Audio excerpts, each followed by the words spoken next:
Aduh, nak buat apa ni dengan tai kambing ni? Tai makin banyak.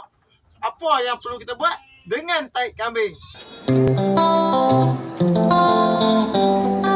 Hai, Assalamualaikum semua. Bertemu lagi di channel Cikgu Tempur.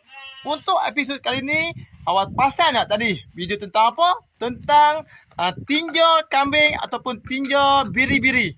Jadi, apa yang cikgu nak buat dengan tinja ni? Okey, sebelum kita nak fikir apa yang kita nak buat, jom kita bicara tentang tinja tahi kambing. Jom saksikan episod kali ni tentang tinja tahi kambing ataupun tahi biri-biri yang kita panggil baja organik. Let's go! Okey, untuk pengetahuan semua, ini adalah tahi biri-biri lah ataupun tinja biri-biri dan juga kambing cikgu yang cikgu ternak kat sini. Sebenarnya cikgu plan nak letak simen sebenarnya supaya lebih tinja ni lebih tersusun dan juga lebih senang cikgu mengawal dia. Jadi untuk hari ni cikgu nak membicarakan tentang pengurusan tinja biri-biri dan juga ataupun tinja kambing lah. Okey.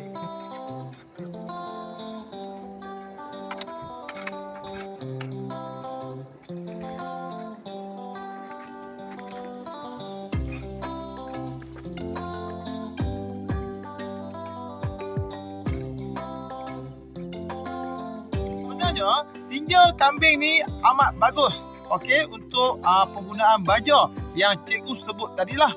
Cikgu ingat lagi masa cikgu ambil SPM dulu, ada soalan yang berkaitan dengan tinja biri-biri ni ataupun tinja binatang ni tentang emas, iaitu emas putih, emas merah dan juga emas hitam. Yang pertama adalah emas hitam, Yang pertama adalah emas merah, iaitu daging kambing tu ataupun daging biri-biri tu. Okey, dan seterusnya adalah emas putih, iaitu susu dia. Sumber susu ni dijadikan sebagai emas lah kan, dianggap emas. Dan yang terakhir adalah emas hitam. Apa dia emas hitam ni? Emas hitam adalah tinja biri-biri yang kita proses menjadi baja untuk semua jenis tanaman yang kita tanam di rumah ataupun untuk kegunaan kebun. Di sini cikgu nak kongsikan tentang emas hitam yang cikgu buat selama ini. Memang cikgu menggunakan baja organik untuk tumbuh-tumbuhan cikgu, untuk isi cikgu tanam lada, tanam terung dan sebagainya, menggunakan tinja biri-biri. Tapi kita duk borak-borak ni, sebenarnya tinja biri-biri ni dia mengandungi NPK ataupun dipanggil yang tak unsur NPK lah, iaitu nitrogen, fosforus dan juga kalium, ataupun dipanggil, dia tak ingat dia P sebenarnya, tapi dia NPK lah. Nitrogen, fosforus dan juga kalium. Kalium ni untuk buah-buahan, P ni untuk akar dan juga nitrogen untuk daun kot. Cikgu tak ingat nama satu yang betul, tapi dari segi pembacaan cikgu lama-lama dululah unsur-unsur NPK ni. Jadi unsur-unsur baja organik NPK ni dia lebih berterusan. Maksudnya baja ni kalau kita guna untuk membaja pokok-pokok kita, dia dari segi kesuburan dia nampak lambat tetapi dia berpanjangan. Itulah pentingnya baja organik. Kadang kita rasa baja ni susah untuk kita, baja ni mahal. Dengan keadaan sekarang ni baja yang naik 200% baja. Jadi menyusahkan petani-petani ataupun yang menanam pokok napier, rumput napier dan sebagainya. Jadi cikgu mengambil inisiatif menggunakan baja ataupun tinja biri-biri ni dijadikan baja 100% untuk rumput napier cikgu.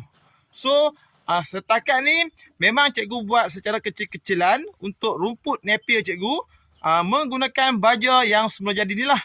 Itulah dinamakan emas hitam ataupun kita panggil tinja biri-biri yang kita boleh digunakan untuk pelbagai baja, untuk pelbagai tanaman yang kita tanam. Sekarang ni kita boleh tengok baju-baju ni yang organik tinja biri-biri ni diproses dan dijadikan sebagai baju dan dijual di alam maya lah, di Facebook, di YouTube dan sebagainya. Jadi bila kita tenok biri-biri ni, secara automatik kita dah ada sumber baja tu. Jadi atas kita lah nak buat yang macam mana. Ada orang dia buat proses ataupun dipanggil dia proses fermentasi baja tu untuk diproses dan jadikan baja yang lebih orang tu nampak berkualiti lah. Tapi macam Cikgu Tempur ni, Cikgu Tempur gunakan baja ni secara direct pada pokok. Mungkin kawan-kawan yang ada dekat sini boleh berkongsi maklumat dan juga pengalaman yang sama-sama kita kongsi untuk jadikan sebagai rujukan kawan-kawan kita dan juga saya sendiri nak rujuk juga. Mana tahu ada yang komen yang kata tak bagus ke baju organik ni ke, ada yang kata tak payahlah beli baju ni, tak guna baju kami ni, mungkin kesan pada kulat dan sebagainya. Jadi di sini saya nak berkongsi dan juga ingin bertanya pada kawan-kawan, mungkin ada feedback dan juga komen yang sangat saya harapkan. Nampak imej baru ni. Cuti sekolah. Jadi tak tahu apa nak buat. Jadinya Siti cukur rambut lah. Nak bagi ringan kepala sikit. Ni. Ini tak payah dah ni. Dia kalau kita duduk dekat dia main kat kita. Kan? Okey, plan Cikgu Tempur untuk di bawah kandang ni memang Cikgu Tempur nak letak simen konkrit lah sebenarnya untuk senang dari segi aspek pengurusan. Buat sementara ni tak dan juga dari segi modal dan juga nak menyiapkan mana yang lebih perlulah. So setakat ni cikgu hanya tinja-tinja ni dikumpulkan dan diletakkan di pokok-pokok tanaman napier cikgu lah. So alhamdulillah setakat ni memang berkesan dari segi pembesaran, cumanya dia slow sikit tapi ada perubahan. Daripada tak berbuh langsung baja, baik kita berbaja organik ni. Ini dia adalah sumber baja kita yang kita boleh jangkakan penggunaan dia. Kalau kata boleh menghasilkan banyak juga ni tinja-tinja ni. Kalau kita kumpul elok dan kita letak dalam guni, jadi baja ni memang bagus lah tinja ni. Ni adalah sumber cikgu menggunakan tinja biri-biri untuk tanaman-tanaman cikgu. Ni dia bapak kandang kebun abah ni.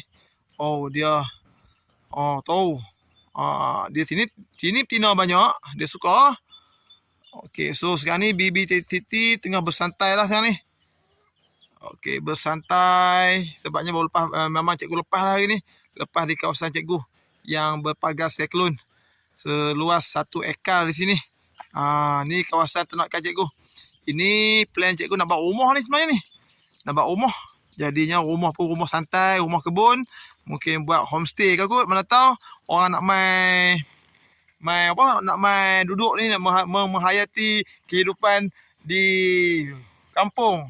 Tengok tu, di sini background dia ada kolam tu dah semok sikit lah sebabnya kurang maintenance. Tu sawit. Nun jauh di sana boleh nampak lah matahari terbenam di sini. So cikgu nak buat pelan-pelan lah, buat seorang-seorang dengan anak ni untuk pengurusan dan juga momen bersama family cikgu. Cerita petang ni cikgu nak buat projek sikit lah sambil merakam aktiviti ternakan biri-biri Cikgu Tempur. Macam mana dengan penerangan Cikgu Tempur tentang emas hitam ni, iaitu tinja biri-biri yang boleh kita gunakan untuk baja ataupun baja organik yang diproses ataupun tak diproses. Jadi kita sebagai manusia yang menternak dan juga jadikan sumber yang ada ini untuk kita manfaatkan. Jadi jangan sia-siakan sumber yang ada dan memang dah ada, jadi kita perbanyakkan sumber tu. Nak jual mungkin tak berbaloi. Mungkin dah sampai tahap banyak sangat, kita mungkin boleh jual tinja ni.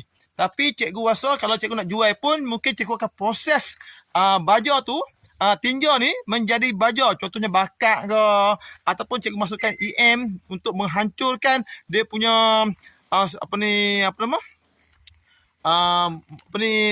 tinja tu supaya lebih nampak cantik dan juga orang tak geli sangat. Bila nampak ketua-ketua ni orang geli kot noh. Jadinya cikgu pun memikirkan tentang macam mana nak menguruskan tinja biri-biri ni untuk kegunaan harian kita dan juga untuk hobi kita. Alhamdulillah. Okey, Cikgu Tempur rasa setakat ni sajalah untuk cerita tentang tinja biri-biri ataupun cikgu gelarkan sebagai emas hitam yang boleh kita gunakan untuk kegunaan harian kita dan baja untuk tanaman kita. Jadi, Cikgu Tempur mengucapkan terima kasih banyak-banyak yang support Cikgu Tempur daripada Cikgu A sampailah Alhamdulillah.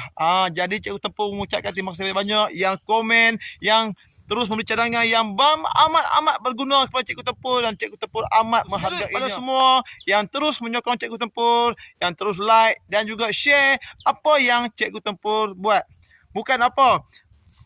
Cikgu Tempur buat ni untuk momen-momen dan rakaman untuk diri Cikgu Tempur dan juga rakan-rakan yang boleh dijadikan sumber dan juga semangat untuk kita buat projek apapun. Jadi, Assalamualaikum, salam jumpa lagi dan jangan lupa terus support Cikgu Tempur untuk terus berkarya. Assalamualaikum.